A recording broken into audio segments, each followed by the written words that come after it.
It's 8 o'clock in Banjul. This is QTV News coming to you live from our studios on Karaba Avenue. And I am Julden Jai. Thanks for joining us. Here are our main news headlines. The Bundung Maternal and Child Health Hospital conducted a performance review Convergence on Saturday. And the Ministry of Agriculture held the closing ceremony on Friday for 40 data collectors and analysts from the agricultural sector.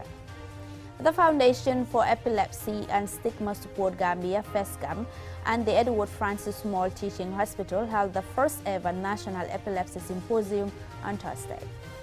Now, the Gambia Investment and Export Promotion Agency, GIPA, held a day-long investment incentive stakeholder engagement and awareness forum to address challenges faced by the private sector. In international news, today, the 17th of June, is World Day to combat desertification and drought. Those were your headlines, and now the news in detail.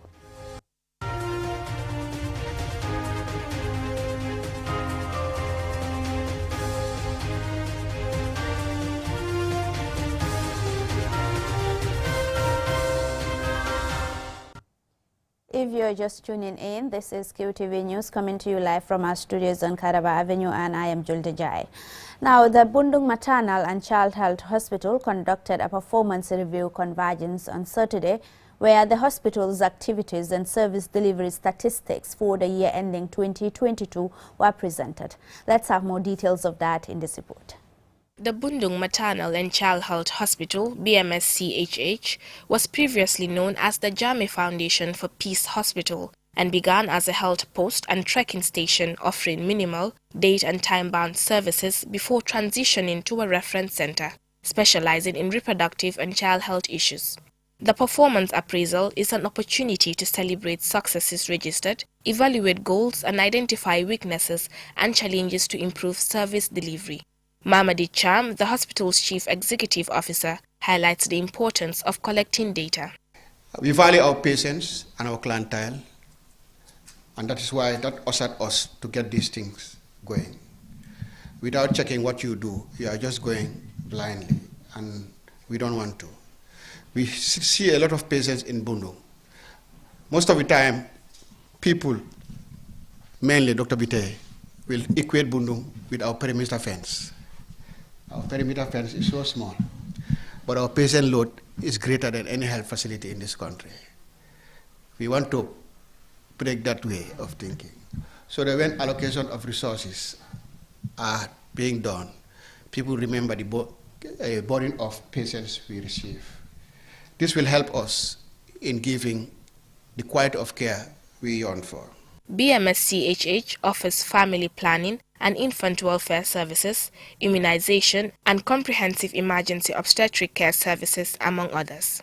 Modu Lamin Jaita is the permanent secretary at the Ministry of Health. The occasion indeed is a very significant milestone. For the first time that the staff at the Bundung Maternal and Child Health Hospital taking the courage and knowing the importance of performance review to call up a gathering like this to self-appraise and self-assess, but also give all of you the opportunity to critique. Mustafa Bite, the Director of Health Services at the Ministry of Health, is pleased with the performance review, which promotes accountability and transparency.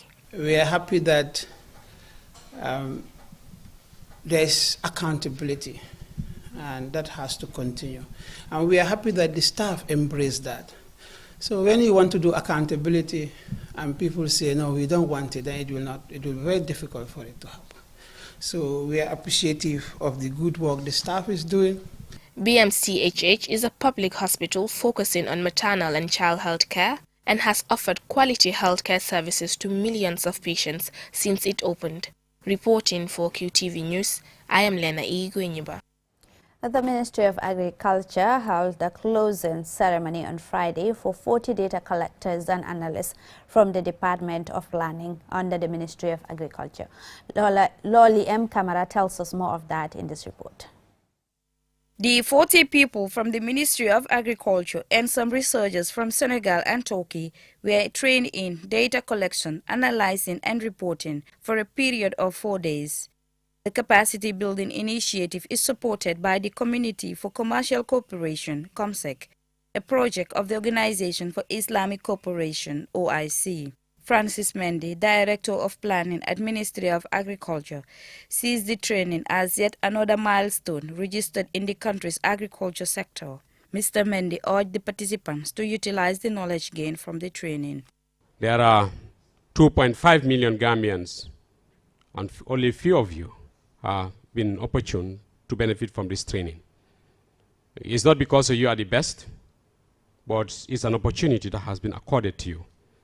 So and I hope we'll all make use of what we have been taught to apply it to our daily work activities, and also share the experiences and knowledge we have gathered here with those of our colleagues who are not fortunate enough to be part of us today. Fatoumata Jammeh Touré, Deputy Permanent Secretary for Projects and Programs at the Ministry of Agriculture and the focal point for COMSEC, says the objective of organizing this important training is to equip the participants with the skills and knowledge needed to succeed in their respective positions. We will continue to build capacities in other areas that we are not captured by this training to be able to help our human resource perform efficiently. Muzamil Edimar, a researcher from the Agricultural Department in Turkey, and Abdul Hamid from Turkey, both beneficiaries, commended the organizers of the event for a well-organized training and shared their experience. We are amazed with the country's landscape and the hospitality, first of all. And we are amazed also the organization of the Ministry of Agriculture together with the Gambian Bureau of Statistics. It was very fruitful for the participants. We observed, and we thank for all the things to the organizers. The organization was perfect. The organizers, they did everything possible to make that the organization was successful. I liked everything here. It's my first time in Gambia, but everything was so perfect for me. Maybe next time what's supposed to be improved is that only the number of days for the training, maybe it can be like for around 5 working days. It could be better, so that there are other things we only jumped on them. At least we will have some time to explain them into details. But it was really a good training. I liked it all. Madam Jammeh Touré used the occasion to give some advice to farmers ahead of this year's rainy season. Let them listen to the extension workers. Let them take heed to the advices given to them, with the good practices and all the inputs available. We are optimistic that the rainy season will be a good one. At the end of the program, certificates were awarded to beneficiaries, including QTV, for their invaluable contribution to the program. For QTV News, Slowly M. Camera. Now, the Foundation for Epilepsy and Stigma Support, Gambia, FESGAM, and the Edward Francis Small Teaching Hospital held the first ever National Epilepsy Symposium on Thursday. The event brought together epilepsy patients and stakeholders in the health sector to develop a comprehensive action plan to raise awareness of epilepsy in the Gambia. Let's have more details of that in this report. Medically defined as having 2 or more unprovoked seizures, epilepsy is common in the Gambia. However, like several other medical conditions, it does not receive much attention. This has left many epileptic patients with little or no support. In their drive to provide proper medical support for epileptic patients, the Foundation for Epilepsy and Stigma Support, Gambia, FASGAM, in partnership with the EFSTH, organized the first ever National Health Stakeholder Dialogue on Epilepsy. Dr. Abubakar Jah, EFSTH consultant urologist who spoke on behalf of the Chief Medical Officer, and Yaya Njai of FASGAM, underscored the importance of this convergence and the need for more awareness raising and therapeutic care for epileptic patients.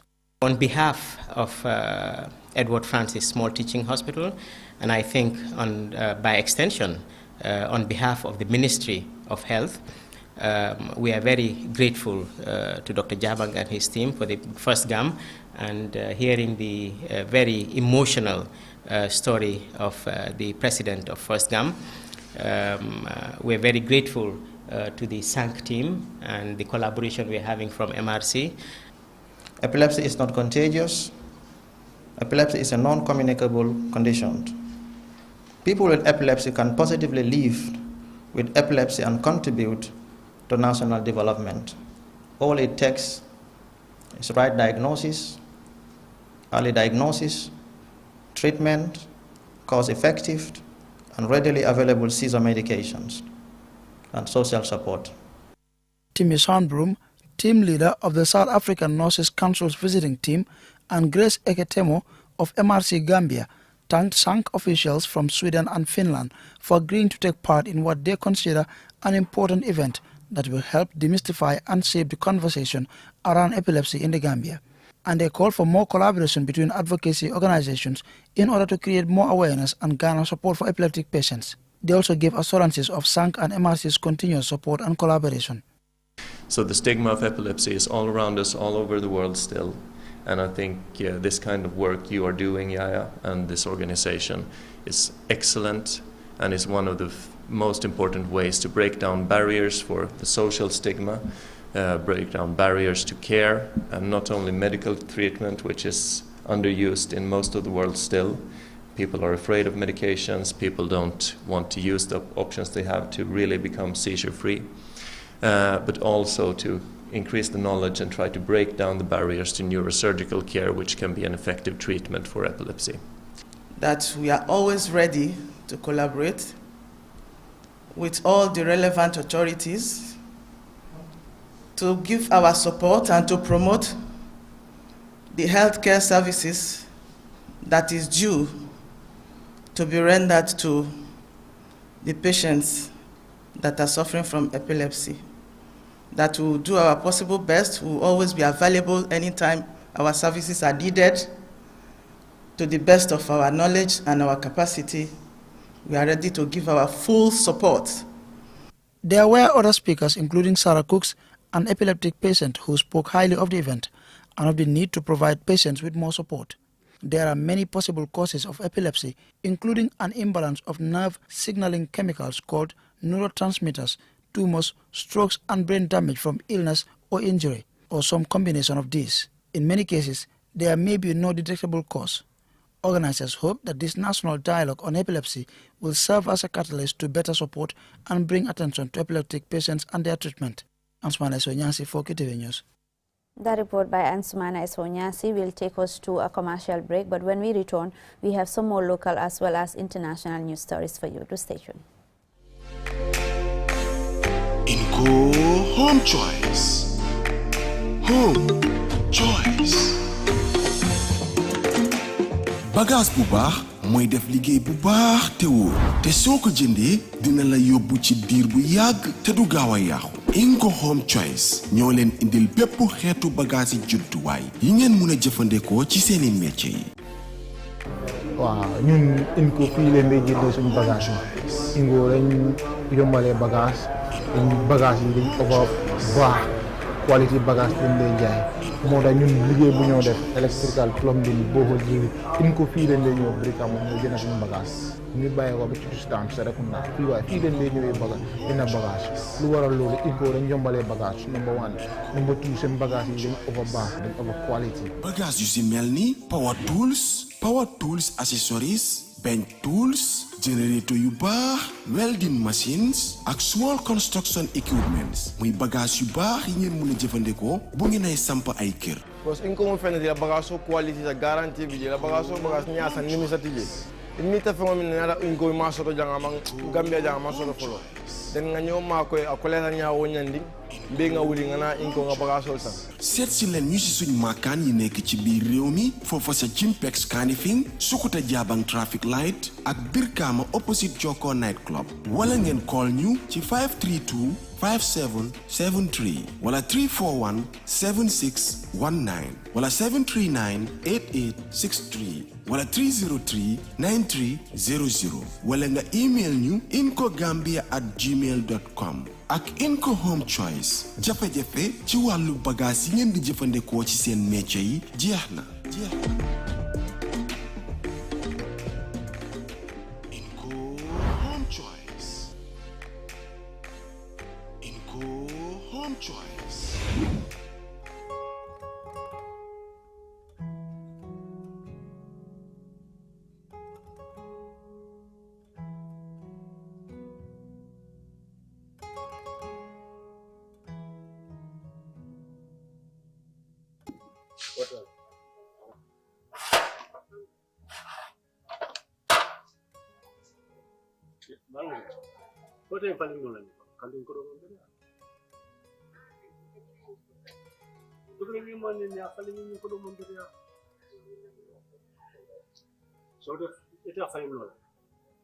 Okay.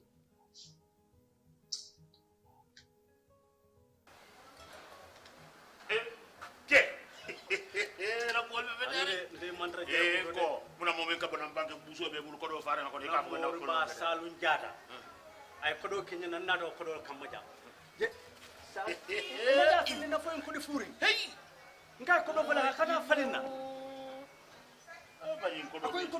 akoy damale be je ni may sama no ngatu je atata falina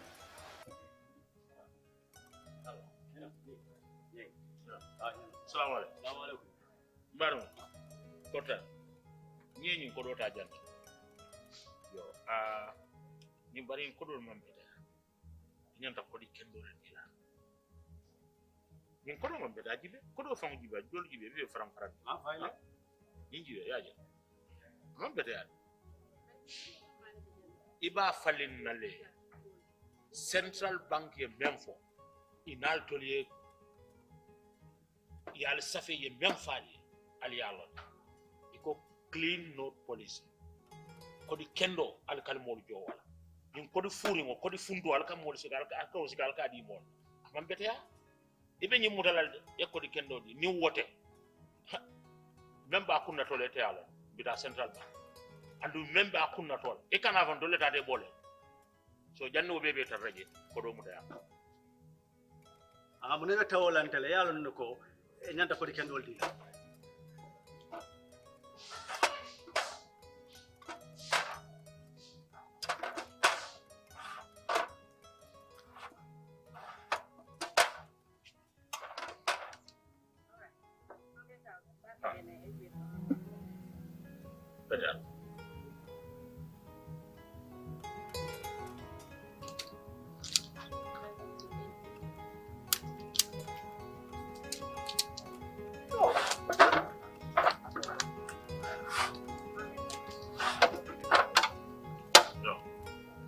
ñina mu siloti men ñanta kake alkali al luwaye men fo alkali barawna ko di kendo alkali waldi mol alyama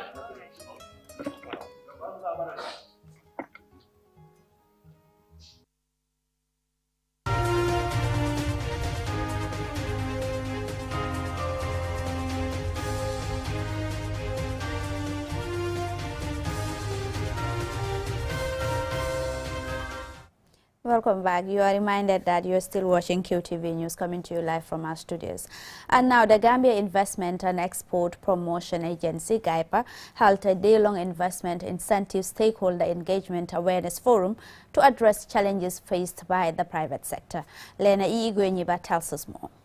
With the theme Sensitization on Investment Incentives, Processes and Procedures for Efficient Service Delivery, the program aims to engage 73 Special Investment Certificate and Special Export Promotion Zone license holders awarded by the Gambia government with a net investment portfolio of $268 million. The forum will also consider challenges they face and the way forward by private sector players in helping the Gambian economy, as well as consider recommendations for government action. Modola Minsau, Director of Investment Promotion and Facilities at GAIPA, underscored the significance of the forum. The forum is very important because whenever you are serving people or clienteles, at least annually, you should be able to come together and have a dialogue. And then also through that dialogue to be able to assess how well you are serving that particular sector. For us, GAIPA, our mandate is to promote and facilitate investment and export. And we are issuing out incentives to these businesses. And then we need to at least come together to see what are the impacts of those incentives? Are they being impactful? The access to it as well, how smoothly they're accessing it to it, because it all translates to whether the business environment is business-friendly, customer-centric, and the like. Mr. Sow further highlights existing mechanisms to address challenges affecting business. I mentioned the service level agreements that we have between us and our sister institute. We can have that bilateral engagement and remove those issues that are impeding them. But again, if it needs policy changes, we have our line ministry, the Ministry of Trade. And through the Ministry of Trade, we can reach out to all the ministries and even beyond that, because GAIPA is also part of the Economic Council. We are part of all the important platforms in government here. Isa Tunjai, a participant and managing director of Pa Dauda Enterprise, thanked GAIPA for organizing such an important forum. First of all, we would like to thank GAIPA for organizing this very important forum and bringing all the stakeholders together to clear our doubts and make us better understand of the GAIPA Act and the SIC and what GAIPA's role is in assisting the private sector businesses. The Gambia Investment and Export Promotion Agency, GAIPA, is the national agency responsible for promoting and facilitating private sector investments in the Gambia. The agency acts as investors' first point of contact, provides information on relevant procedures for setting up a business, and helps form the necessary network of contacts in the Gambia for successful business operations. Reporting for QTV News, I am Lena Igwenyiba. Now, as the Farafenni General Hospital joined the rest of the world to celebrate World Blood Donor Day, 29 pints of blood was donated by the military personnel of the 2nd Infantry Battalion, Farafenni Barracks. Don Williams was there, and this is his report. World Blood Donor Day is celebrated annually on the 14th June, and it serves to thank the altruistic acts of selflessness of voluntary blood donors. This year, the Department of Health and the National Blood Transfusion Service, supported by the WHO, observed it in a caravan form across the country, one such place being Farafenni. At Farafenni General Hospital, the hospital's administrator, Famaga Sila, welcomed and thanked dignitaries and all present at the occasion and spoke briefly on the purpose of the event. Management and the staff of the entire Farafenni General Hospital, and on my own behalf, and as well as welcome you to the annual celebration of the World Blood Donor Day, which falls on 14th June each year. The celebration serves to strengthen and raise the awareness of the people on the need for safe blood and blood products, as well as to thank voluntary donors for their life-saving gifts of blood. The director of the Regional Health Directorate, Abdullah Jajo, reiterated that blood donation is among the strategies to reduce maternal mortality. Research has shown that 35% mothers are giving blood. It tends to reduce maternal and child health mortality all over the world. So, giving out blood, especially voluntarily, is very, very important. We also heard from Mariama Jame, manager of the National Blood Transfusion Service. Today we are here to celebrate humanity. We are here to celebrate solidarity. We are here to celebrate generosity. Even the blood products that are being used are being processed from the natural blood that we give as humans. So there is no more important hero in this world than the persons that are giving blood for free. The commanding officer of the Farafenni Barracks, Lieutenant Colonel Ibrahim I. Kubali, in his speech, made a very important appeal to the Ministry of Health. Whenever they knock our doors, the military will come out. I will also thank the other sister services for joining us. That is very true. But I also want to remind the Ministry of Health that it has to be reciprocal. If they knock our doors, we respond. When we knock their doors, they also have to respond. There is a saying which goes, a friendship with single interest is not a good friendship. If they knock our doors, we respond. We go to the hospital, you identify yourself as a soldier. Obviously, we don't pay. All the speakers were Alaji Seka of Duty Room and Aisatu Uja, head of the blood unit of Farafeni General Hospital, gave the vote of thanks. Certificates of commendation were awarded to individuals in recognition of donating blood. The military, led by Lieutenant Colonel Ibrahima Aikrubali, donated 29 pints of blood to the blood bank. Don Williams, QTV News, Farafeni. Now let's shift our attention to news beyond our borders.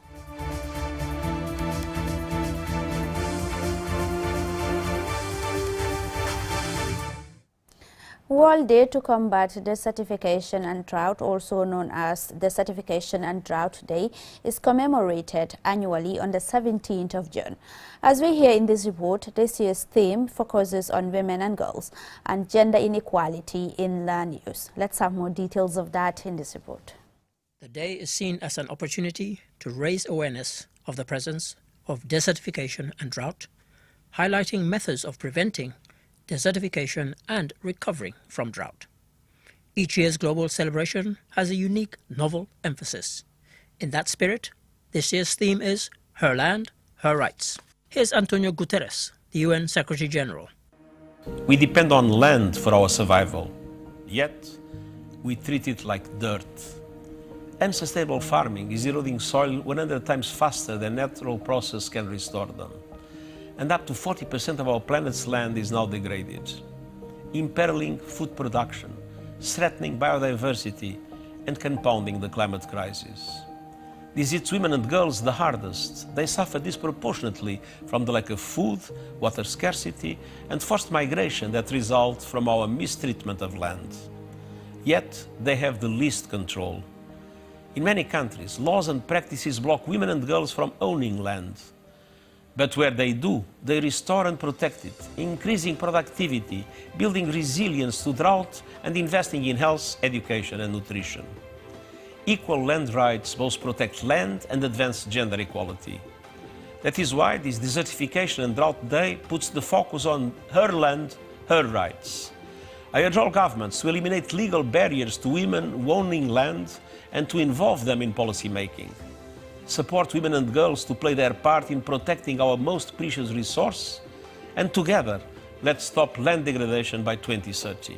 Mauritanian Ibrahim Chow has been the Executive Secretary of the United Nations Convention to Combat Desertification since 2019, and he tells us about what is being done to address this.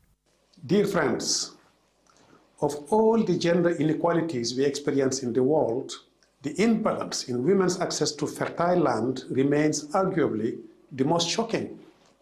In every corner of the world, filling this gender gap remains an unfinished business.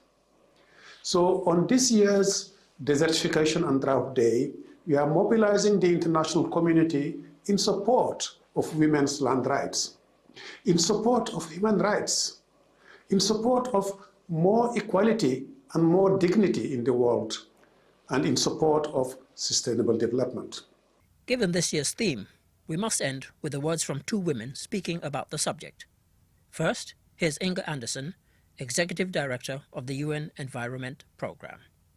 Empowered with land rights, when girls get education, when the adolescent girls can make decisions about their own lives, when women have their rights, they gain security to invest in and to restore ecosystems on which they depend. Finally, we hear from Dr. Gretel Aguilar, the Deputy Director General, Regions and Outposted Offices of the International Union for the Conservation of Nature. That is why, on this Desertification and Drought Day, IUCN calls for more ambitious interventions and policies that promote women's leadership and empowerment. Only by recognizing the rights and the voices of women can we achieve a better future for all.